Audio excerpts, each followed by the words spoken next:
Alors, vous parlez à un militant écologiste qui ne sont pas toujours rassurés, en tout cas par les OGM. Mais la question, c'est que nous sommes tous des Sénégalais et ceux qui sont pour ou contre les OGM, je suppose que ce sont des Sénégalais, ils ont leur avis.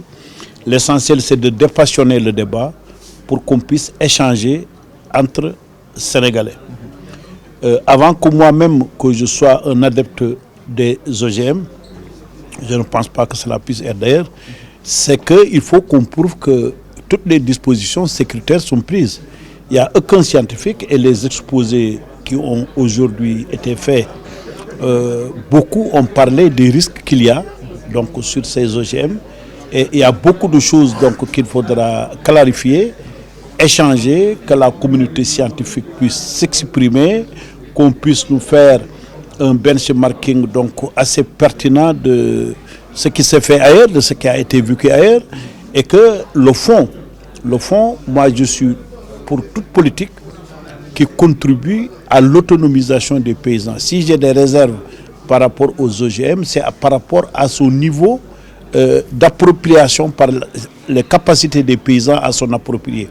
L'essentiel des moyens aujourd'hui doivent être orientés à permettre aux agriculteurs, par l'appui des scientifiques et de la recherche, de disposer de semences locales, résistantes, adaptées à l'environnement, adaptées au climat et qui soient des semences qui s'adaptent en tout cas au changement climatique.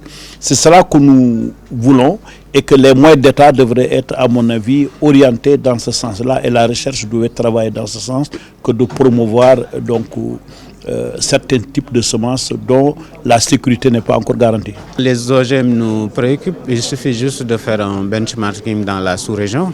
Nous avons entendu parler du coton bété, qui est vraiment des OGM au Burkina, et tous les problèmes que ça a causé aux paysans en termes de productivité, vu que les OGM, c'est tout un paquet technologique qu'il faut respecter, mais également ce qui est plus grave dans tout ça, c'est cette dépendance qu'on va avoir de l'extérieur. C'est des multinationales qui maîtrisent la technologie, qui le commercialisent avec tout un paquet technologique qu'il faut prendre globalement pour pouvoir réussir.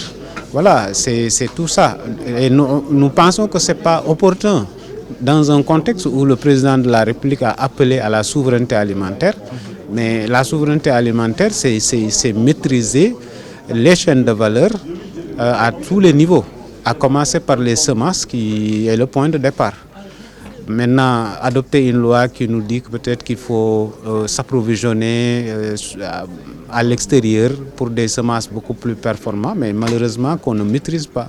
Dans un contexte de crise où à tout moment on peut avoir en tout cas des difficultés pour importer des produits. On a entendu parler des difficultés probables pour importer du riz, pour importer d'autres éléments. Donc il faut nécessairement qu'on rentre dans des schémas qui valorisent notre expertise locale, notre recherche en termes de production de semences.